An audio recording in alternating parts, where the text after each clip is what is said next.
Hi, this is Shirley Weber coming to you again with another powerful message. This message here, it is very dear to my heart and one that I really struggled with in my past.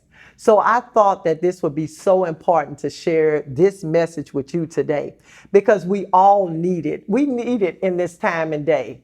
The title of this message today is Forgiveness is for You First.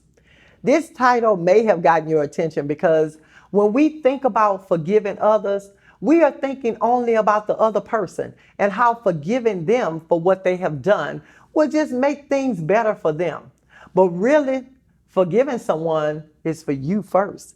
Because see, if you don't forgive, then what it's going to do, it's going to cause you problems. And see, these are some problems when you don't forgive. And see, some people, what they do is they suppress anger. Suppressing anger, that is anger that is denied or really pushed down. And some people growing up, you may have been told this. You may have been told, you're not angry, shake it off, and don't talk about it again. Well, when that is your reaction to your anger, then what happened is you start suppressing your feelings so you can block off your emotions. Believe it or not, your emotions do matter. And if you hold on to it, then the next thing that's going to happen is depression, worrying, bitterness, and you can even deprive yourself of sleep. So, do I have your attention yet? When you don't forgive, you are giving someone else power over your happiness. And see, the Bible says, be angry, but don't sin. So when we are angry, we do have to watch how we handle our emotions. See, we can't just go around and be angry and then react, punching someone and saying, well, I was just mad, so I went off of my emotions. When we are angry, that is a natural response because we feel disappointed from what the person did to hurt us. But controlling your anger will help you as well as help the person that wronged you. And see, when you become angry and you become resentful, then you get stuck in the past. And then what happens is you start to replay that emotion over and over instead of living in the present moment with peace. See, with this teaching, I'm going to show you something. I'm going to show you how important it is to feel, but to let go of hurt from your past. And see, the first tool to forgive is to admit that what the person did to you was wrong. We all have hurt others with our actions, and others have hurt us with our actions, with their actions. And we are human. And if we learn how to not let what the person did cause us to look at that person the wrong way, then we could walk in forgiveness. See, I'm going to give you an example. I had this friend. Well, I thought she was my friend. And I told her several things that, was going on with me. And I'm really a private person, but I felt though I needed to release this to another sister that could possibly understand what I was going through at that time. Well, I did something that I normally don't do. And I told her what was going on with me. And she promised me, she said, I won't tell a soul. Well, the person that she told wanted me to know that I know your secret. The lady even had the nerve to try to give me advice. And see, I was so hurt and angry at the same time. So I went up to the lady that I told my secret to. And at first she lied to me and she said, no, I would never do that to you. Well, the person told someone else and then it got all around. And I felt so ashamed. I felt like I cannot show my space or even trust anyone else again. Well, with that being done to me, I would look at every person from then on like I can't trust them. And I had to guard my heart. So whenever someone else would come into my life or try to be my friend, I would immediately look at that person and I'll just judge them off of what the lady did or off of the hurt. And for years, I was called an I spy. I would not let anyone in and I would listen to them, but form my own opinion, even if the person was a true friend. I learned this from my husband, though. He said, give the person 100% and then let them take away from it instead of giving them a 0 from the lady that hurt you. Then he said, don't walk around looking for a fault because how would you feel if that's what someone did to you? Well, from then on, I use this scripture. If God be for me, who can be against me? He even said this. He said, vengeance is his. So he have my back. So I don't have to tire myself out by being an I spy. And see, what the lady did was wrong. And she should not have told my secret. But forgiving what she did made me start to choose my friends wisely. But believe it or not, I still talk to that lady as of today. I just don't tell her anything that I would not tell someone else. Because, see, I'm helping keep the relationship what it's supposed to be. And then I'm doing something for her.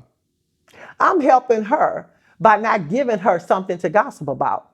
I also do this. I pray for her because she might not even realize her words have power and it can cause someone to stumble. So, my advice to you before I go to that second tool is do yourself a favor and forgive. An author said this quote.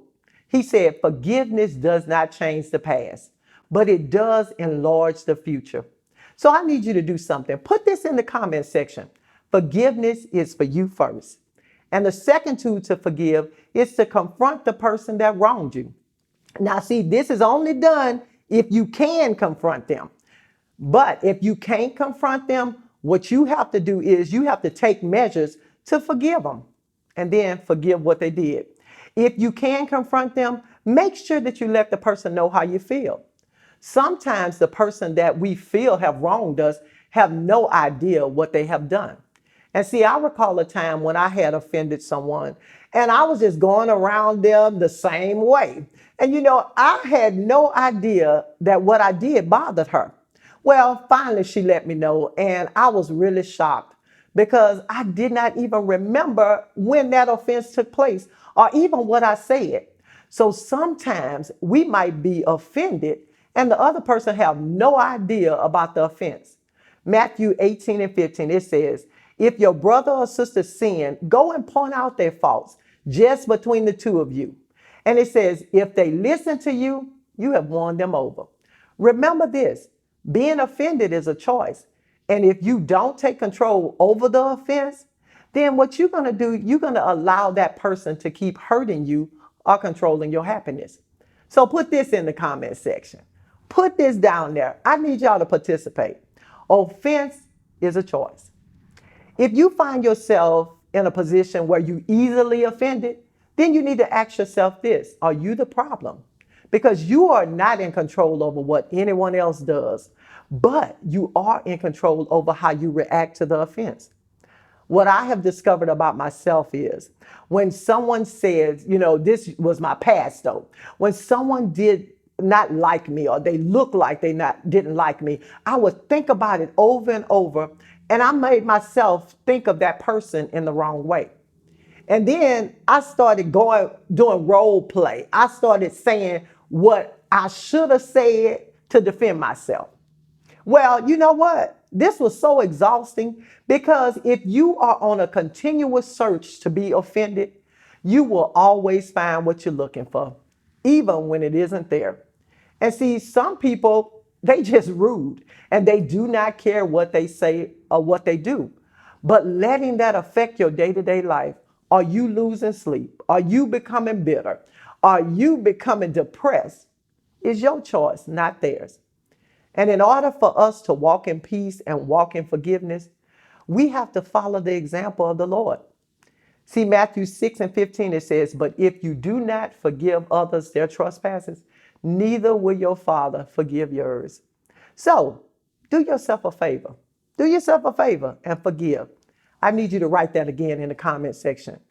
Do yourself a favor and forgive. The third tool to forgive is to put your health first. See, you may be saying, what do unforgiveness has to do with my health? Well, I'm going to tell you, holding on to a grudge or wrongdoing, it can impact your mental and physical health. I heard this saying, it says, when you hold on to a grudge and resentment, it's like drinking poison and expecting the other person to get sick. You might not know this, but your actions do have consequences. Unforgiveness brings on a lot that you might not even be aware of, like anger, bitterness from your past. It can harm every relationship and any new experience. You can become depressed and uptight all the time. You can be so wrapped up in the wrong that you can't even enjoy the present moment. But see, the good news is studies show this. It shows that an act of forgiveness can reap huge rewards for your health. And see, these are the benefits. You can lower the risk of heart attacks. You can improve your cholesterol level. And then you can sleep well. You can reduce pain, blood pressure leveled out. You can get rid of depression and stress. So do yourself a favor and forgive. Forgiveness doesn't mean forgetting what was done to you or excusing the harm that was done to you or even making up with the person who caused you harm. Forgiveness, what it does, it brings on peace in your life that helps you go on and enjoy your life. Well, I hope something. I pray that this short segment helps someone today. And see, I need your help. I need your help with sharing these teachings. If you are watching on Facebook, make sure that you share on your timeline. If you are watching on YouTube, I need you to share that link. Share it with your friends. Share it with your family that you know that needs this. They need forgiveness, but subscribe to my Difference Makers 225 channel. And see, I believe that leaving this page, you want to get notified. You want to get notified of everything that I have coming out. Because see, what I do is I try to motivate you to be the best version of you. And so go on my website. I have a website, gottobedifferent.com. And see, on this website here, you're going to find all kinds of things. I have motivational self-help books. I have everything that will help you to be the best version of you. I also have another YouTube channel, which is One Way TV 225. And see, this channel here, it was nominated for Best TV Show of the Year, Best Talk Show of the Year. And so what we decided to do, we decided to take all 24 episodes of that show, and then we made a YouTube channel. So you go over there to One Way TV 225 and then push the subscribe button and then start looking at these shows, because these shows have up-to-date videos. They have real talk sessions, between my husband and myself. We have special guests on there. So if you want to be entertained, but then also get vital information to change your life, you need to subscribe to those channels. And so I hope that this message have helped someone today. I hope that it have helped you. And so if it have, I need you to help me by going to my channel and subscribing. And until next time, have a blessed and prosperous day.